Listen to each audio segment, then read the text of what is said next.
Գրանցվել է 83 պատգամավոր։ Շարունակում են քննարկել ազգային ժողովի նախագահի ընտրության հարցը։ Ելույթի համար ձայնը տրվում է պատգամավոր Թագուհի Ղազարյանին։ Խնդրեմ տիկին Ղազարյան։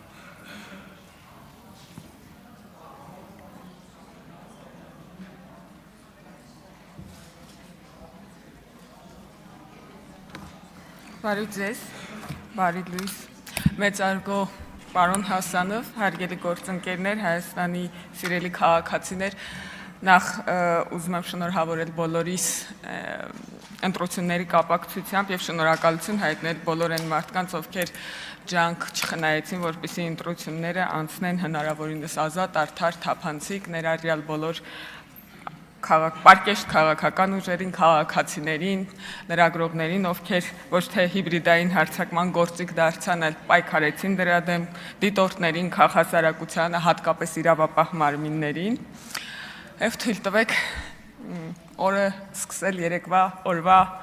ամփոփմամբ, իսկ երեկվա օրը եթե ամփոփելու լինենք, եթե վերնագիր դնենք երեկվա օրվան, վերնագիրը կլինի հետևյալը. իսկ դու թուրք տեսել ես։ Ճիշտն ասած, սրանից մոտավորապես մի տարի առաջ ավելի պակաս, երբ որ շարժում էր ձևավորվել, ուժեղ Հայաստան, չէ, մեր ձևով շարժումը, ով որ ինքն իրեն անվանում էր ապաքաղաքական, բայց հավակնում էր մասնակցել քաղաքական գործընթացներին, ես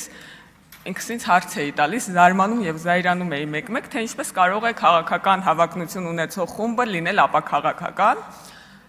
Երեք ես տեսա թե ինչպես։ Մենք հանդիպել ենք ապաքաղաքական խմբակցության ժողովուրդ։ Ես չգիտեմ ոնց արձագանքել են հարցին, թե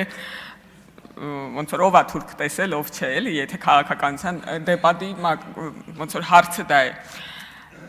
Պարոն Ռուբինյանը այստեղ չի, ես հույս ունեմ պարոն Ռուբինյանը ինձ լսում է։ Ես պարոն Ռուբինյանին հարց ունեմ եւ կուզեմ նշի իր մոտ եւ եզրափակիչ ելույթի ժամանակ պատասխանի հետեւյալ հարցին։ Արդյոք պարոն Ռուբինյան, դուք արդյոք ուրիշ որևէ ազգի ներկայացուցիչ տեսել եք։ Եվ խնդրում եմ թվել են բոլոր ազգերի ներկայացուցիչներին, որոնց երբևէ տեսել եք։ Եվ բաժանել նրանց երկու խմբի։ Ում եք տեսել հեղափոխությունից առաջ եւ ում եք տեսել հեղափոխությունից հետո։ Ես ուզում եմ, որ մեր ընդդիմադիր քաղաքացիները իրենց ներկայացուցիչների միջոցով նաև իմանան, թե դուք ուրիշ որ ազգերի ազդեցության տակ կարող էիք լինել։ Չեմ ակնկալում, որ դուք կպատմեք, թե օրինակ ձեր տեսած պայմանական ռուսների կանտովկեքը ինչ ձևի էին, բայց գոնե թվարկեք, որովհետև դե ելույթի ժամանակն է քիչ լինելու։ Պարոն Ռուբինյանը ասում է, որ ինքը չի ակնկալում, բայ Հայաստան դաշինք չկա։ Իսկ ամեն ինչ այնքան լավ էր սկսվել։ Մի օր դիմացան ժողովուրդ, մի օր դիմացան աշխատելուն։ Հույս ունեմ ինչ-որ պահի կգան, որովհետև իրանց ելույթներին նույնպես բան ունեմ արձագանքելու եւ առաջարկելու իրականում։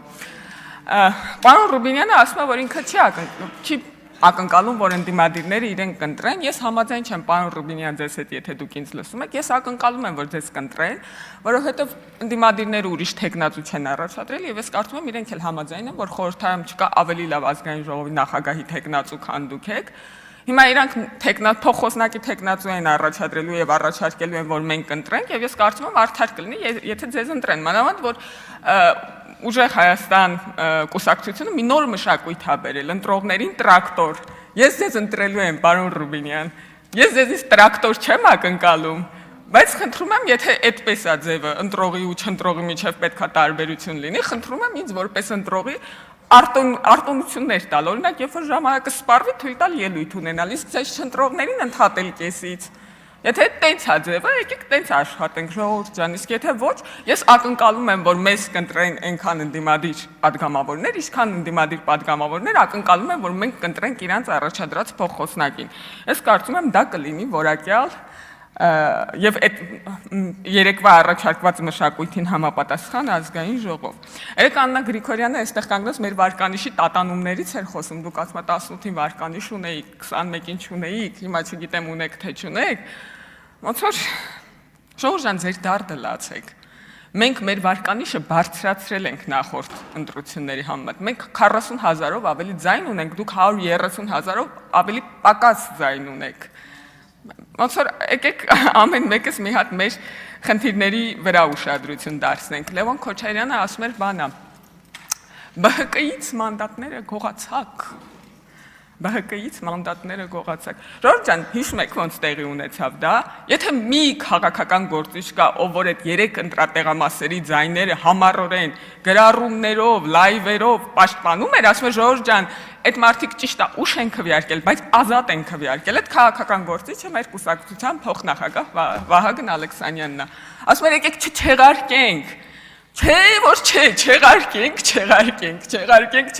չեղարկեցինք, գնացին սահմանադրական դատարան, ասում են ամբողջ պետությամբ վերաքվեարկություն դրեք։ Ես ձեր բոլորի դիմումները կարդացեմ, Ժողովուրդ ջան, ոչ մեկ 3 տեղամասի վերաքվեարկություն չի ուզել։ Բոլորդ ֆիկտիվ եք գնացել սահմանադրական դատարան եւ 3 ամբողջ պետության տարածքով վերաքվեարկություն եք ուզել։ Ինչի՞, սա գիտեք ինչա կոչվում։ Սա կոչվում է օգտագործել ամբողջ գործիքակազմը։ Չեղարկել, սահմանադրական դատարան դիմել ու ոնց որ մենք միակ դերակատարն ենք քաղաքական ուժերից, ով որ ԲՀԿ-ի հետ կապված ոչ մի բան չի ասել, էլի սա չեղարկեք թողնա չան։ Մենք ասենք որ եկեք ընդունենք քվեարկության արդյունքները իգիտություն։ Չէ որ չէ, մենք իգիտություն չենք ընդունում։ Այսինքն գալիս են ասում են դուք ԲՀԿ-ի մանդատները գողացաք։ Ով ումից ինչ գողացավ, Ժողովուրդ ջան։ Ով ումից ինչ գողացավ։ Ես ճիշտ ասած մի հարց ունեմ նաև ուժեղ Հայաստան խմբակցությանը։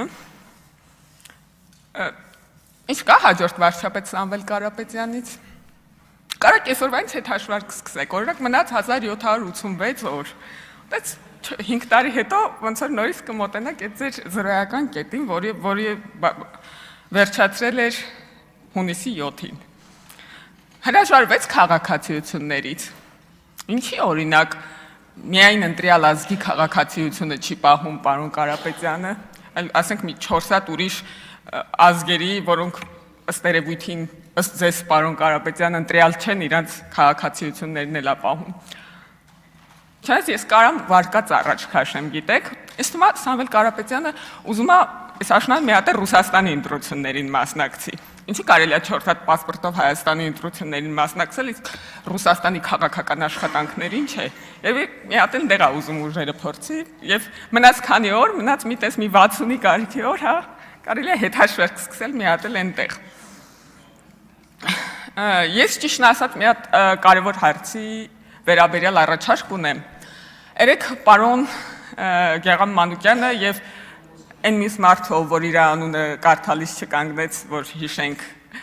Ժողովուրդ ջան, երբ որ ձեր անուն կարդում են դուք կանգնում եք, մենք փորձում ենք ձեզ հիշել։ Բողոքում էին բանի կապակցությամբ, Թագուհի Թովմասյանի հանձնաժողովից հեռացնելու կապակցությամբ եւ կարծես թե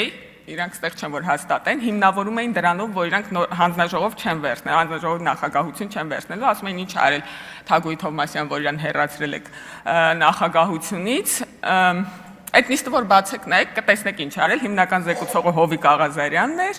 եւ մեր հիմնավորումները, մեր խմբակցության հիմնավորումները էթիկական էին։ Ես ճիշտ ասած, քանի որ ես նախորդ գումարման ազգային ժողովում էթիկայի հանձնաժողով չկար, իսկ ես գումարման ազգային ժողովում էթիկայի հանձնաժողով կա։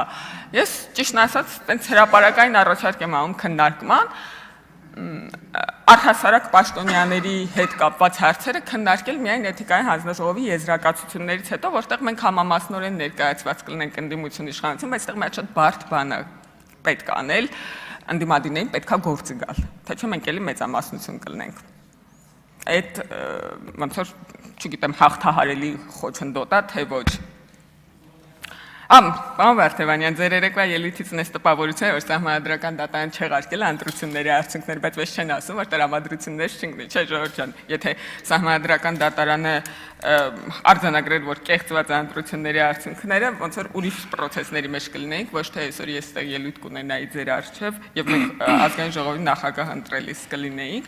Պարոն Կարապետյան, ես հույս ունեմ, որ դուք վերջում խմբակցության անունից ելույթ կունենաք, ես ձեզնից երկար ոնց որ ձեր ժամանակը երկար չեմ կուզենա վատնել, ես խնդրում եմ, որ դուք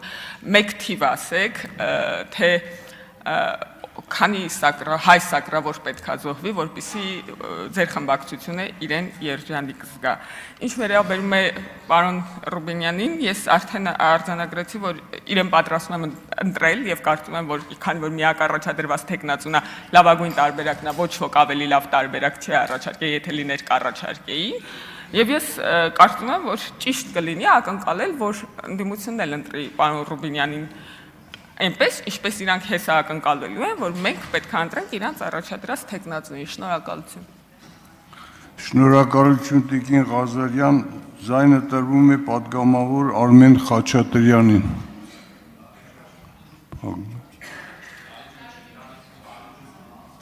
Չկա։ Հաջորդը ձայնը տրվում